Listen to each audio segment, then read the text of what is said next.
I'm excited to welcome on top commit in the most recent Michigan State and Jaden Akins. What's going on, my guy? What's good with you, man?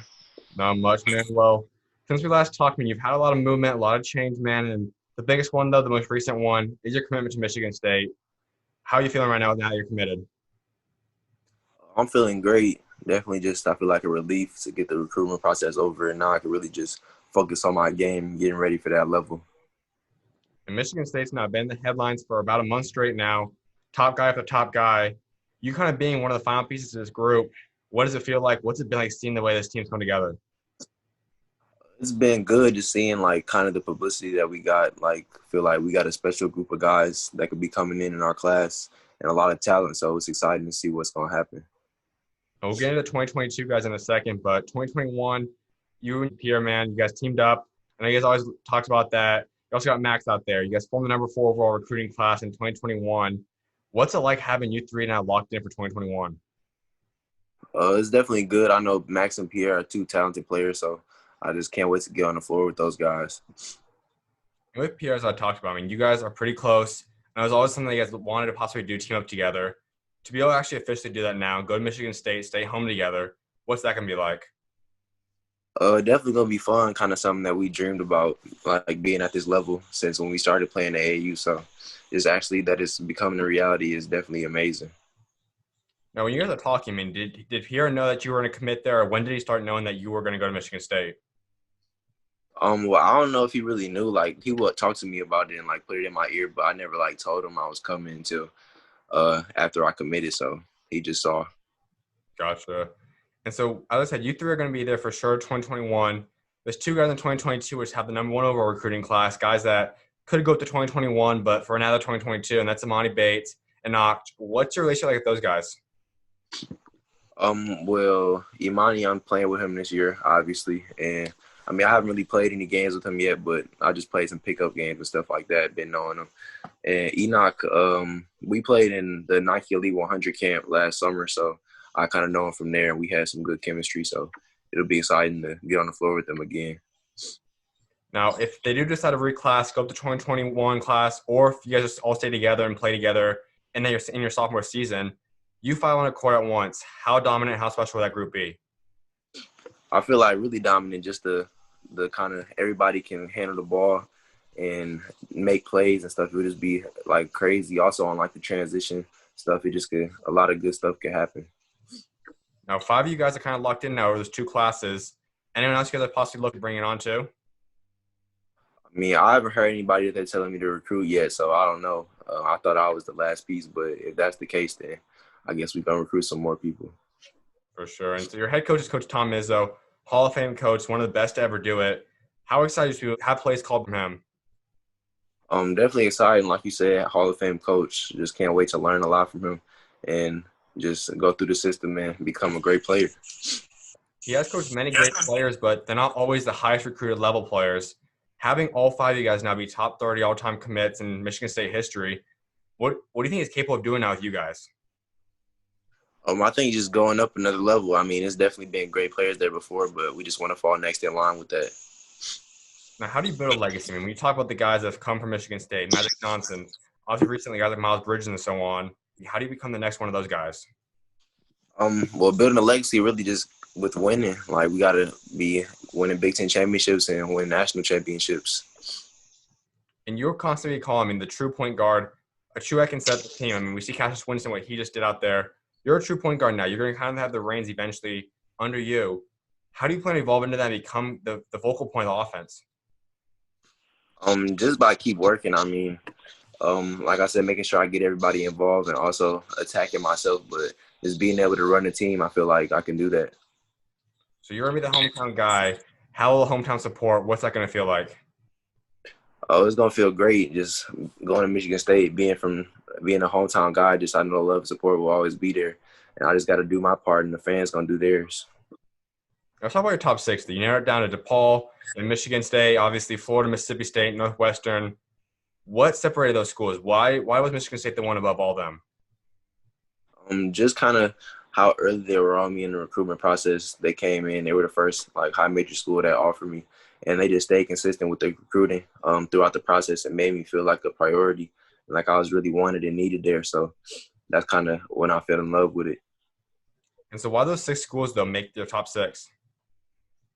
Just because they were on me throughout the recruiting process, calling me, showing me like how I could fit in with their program, and I just felt most comfortable with those schools at the time. And so as you're going down with your family, you kind of keep it personal. Who were some of those schools that you were heavily concerned to the very end? Was there like a number 2, number 3 school that was really right there? I wouldn't say it was like a number 2, 3 school because like, I feel like I was always like kind of leaning towards Michigan State, but like all the schools, like, because I didn't get to like take a lot of visits, so I couldn't really like kind of separate each school. So I really didn't have nothing like that. So you are part of the 2021 class that didn't go on visits. You didn't have a full AAU season. What was that like? It was tough, definitely, because it's just like the first time I didn't play really summer basketball that much, and I was just kind of working on my game by myself. So I'm just ready to get back out there and play again. Without doubt. And for you not to basically be part of this class that's once in a lifetime, I just said no visits, no AAU basketball. What's it kind of like just having that legacy as being one of the only classes ever to do that? It's just, I guess like we can say like nobody's ever been through that, like what we went through, and kind of not being able to play. So it's just something that's gonna be with our class forever, and we just gonna hopefully kind of everything ends up successful after this. Going back before COVID hit in, before all this stuff happened, when did you kind of plan on wanting to commit originally? Well, I wanted to like kind of take my time and like go on different visits and stuff, but with the like new rules and stuff saying like it wouldn't be visits for a while, like until kind of September and stuff maybe. Then I was just like, I was kind of most comfortable with Michigan State, so that's where I decided to want to go. And so when you're going through this process, you're looking at seriously, as you said, Michigan State was kind of the team you've always were leaning to. When did you know Michigan State was a school you're going to go to? Kind of 2 weeks ago when I talked with my family, we sat down and just listed all the pros and the cons of each school, and we felt like Michigan State was the place for me. And Tom Izzo, how was he appealing to you? I mean, what kind of was his approach? What was his recruiting pitch to you? 4 guys were already committed. What was his recruiting pitch to get you there? Just that I could be a part of something special, and like he's always been like wanting me to be a part of the program ever since he offered me. He's been recruiting me hard, and he just feels like I could be the next great player there. So. Absolutely, man. Now you're going to be in the Big Ten, one of the best, not the best conference in the country. How excited to be able to be a part of that? Definitely excited. Big Ten night in and night out. There's talent in every team you play, so definitely got to bring your A game, and I'm ready for that. You got 2 big rivals. Michigan's a big one. Ohio State's a big one as well. How excited are you for those rivalry games? I'm excited. Definitely, just growing up watching the rivalries, watching them play those teams. It's always high intensity and high octane. So I can't wait to just be on the floor and be a part of that. I'm not sure how many times in history we've seen 3 schools that are all rivals in the top 5 of recruiting class. Ohio State's got 3 guys that are big time. Michigan's landed Frankie out on guys like Kobe and a few other players. What's that going to be like just having so much talent when you guys play each other? It's just going to make the game fun and just I know everybody wants to compete, so we're just going to compete and have fun out there and try to get the win. What would you say is your favorite game that you're most looking forward to? I'm looking forward to every game. I don't have a most favorite, just every game. You had Magic Johnson tweet about you. I know that's something that's big time for a lot of guys, but to have an icon of the NBA talk about you, what was that like, and what was it like when you first saw it?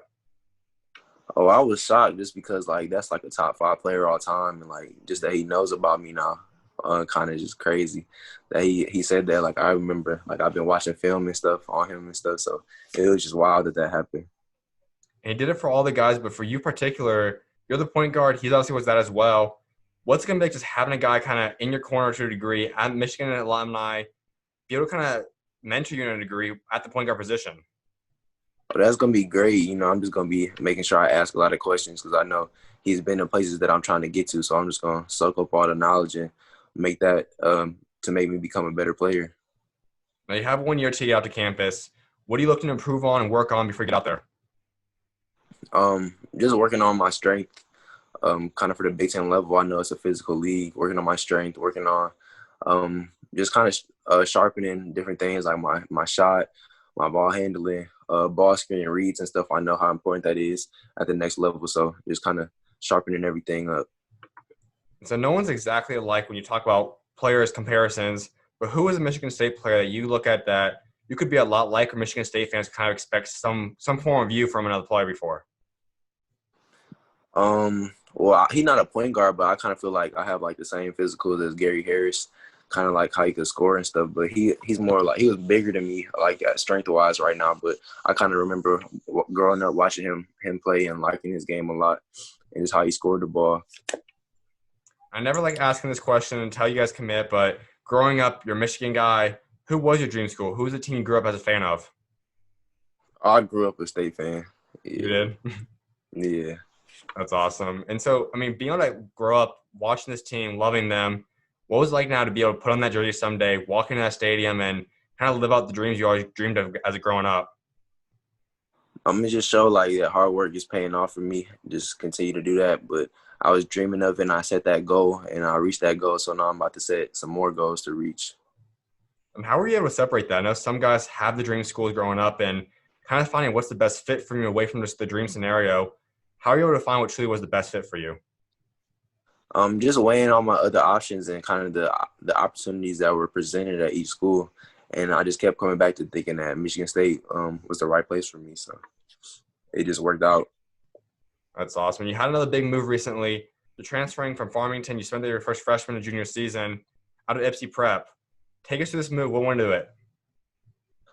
Kind of was just like a business decision. I feel like just being able to play a national schedule and kind of being able to play with just top talent, like playing with Amani. I feel like it would just help me grow my game for the next level and get ready for college a year early. He obviously, as we talked about, going to Michigan State, number one player in his class. How do you look to grow from that and kind of create that chemistry a year in advance before you guys team up at college? That would be good, just filling this game out, kind of seeing what he likes to do and stuff. It'll be good just to get that a year early, maybe. Did he have any kind of impact on your ultimate commitment? I mean, not really. He was in my ear a little bit, but he wasn't like, it wasn't nothing crazy. But it's definitely interesting to see that if you might come or not. So that was another reason why I kind of chose State. Absolutely. And you also have guys like Dylan out there, Javon. You have a lot of big-time players. How excited would you just be going to practice with those guys and going against the best of the best every day? Oh, definitely is exciting just because in practice we're going to have to compete, and it's just going to make me a better player. I feel like competing with those guys every single day and make my job easier when we play in games because I know the talent that they have. So it's going to make my job easier. And coming from Farmington, you obviously had a great career out there. How hard was it for you to be able to make that move and know that leaving kind of the place you created that legacy at to go head over to the prep level? Oh, it was hard. My friends at Farmington and stuff, but I mean, I feel like they respect my decision and they know that I'm just trying to get on to bigger and better things. I feel like. In the upcoming season, I think prep has a lot higher likely chance of playing games as opposed to in-state teams. What's kind of looking like? What are you hearing will look like the season this upcoming year? Well, yeah, it's probably gonna be games for prep, hopefully. But I mean, I just know that we're gonna probably play in some like big prep tournaments and stuff like that. So I'm just excited and getting ready for that. What's the biggest thing you want to grow from over the course of the next year while you're out there? Just kind of being able to lead the team. I feel like just get a lot of wins, win a lot of tournaments. I feel like that's really all I'm there to do. Just want to win. And overall, Michigan basketball is on the rise. It's one of the top states in the country for producing talent. Guy like Jaden Hardy, Pierre, we talked about him, Amani Bates, Ty Rogers, the list goes on. What's it like being a part of Michigan basketball? It's fun. I mean, like I said last time, I feel like Michigan basketball slept on. So I feel like we got a lot of talent here that kind of gets overlooked, but we just gonna keep grinding. No doubt, man. AAU-wise, we know it wasn't quite the year you wanted to have. You were going to run with the family. Why'd you choose them? Just because like they play on the EYBL circuit, I feel like that's the best circuit for AAU. So I feel like I was playing against the top competition, and it made me better in the end. But going forward now, do you think you're going to have any more games? What's it looking like from here on out? I mean, I think the AAU season is over for us. So like we didn't have any games this season. So yeah, sadly it happened like that. But I'm getting ready for the high school season now. For sure, man. A couple more things before I let you go. One thing I was like wrapping up is talking about your legacy. So in terms of Michigan State legacy, what do you want to leave as your legacy before you leave Michigan State? I just want to be known as a hardworking player. I want to win Big Ten Freshman of the Year, Big Ten Player of the Year 1 year, national championship, Big Ten championship is everything. Every accolade that there is possible, I'm trying to get it. For sure, man. Let's talk about faith a little bit. I know you're a believer. How has God helped get you to the point you're at today? He's helped me a lot. I mean, without him, I wouldn't be here. I know he's blessed me with a God-given talent and ability, but now it's just my job to put in the work and carry on from there. But I always keep him first. And in your bio, you have Isaiah 41, verse 10. Why does that verse stand out to you the most? Because it just is about how, like, don't be fearful, because God is there every step of the way. So when I look into a situation and I might be a little nervous at first, I'm like, just got to shake it off because I know God got me. And you've gone through the recruiting process. You've gone through ups and downs of basketball, just life in general. Where would you say you've seen God show up the most in your career so far? Kind of just putting different opportunities in front of me, like how I chose Farmington for my first high school and just the success that I've had there. And then choosing this prep, I feel like the opportunity just came up, but it was like the right decision for me. So he's just putting things in my path and kind of guiding me to success. Amen, man. Well, I definitely appreciate you taking time to come on today, my guy, and I look forward to seeing what God you got next for you, bro. You too. Appreciate it. All right, man. Congrats on the commitment again, man. God bless. All right, you too. Thank you.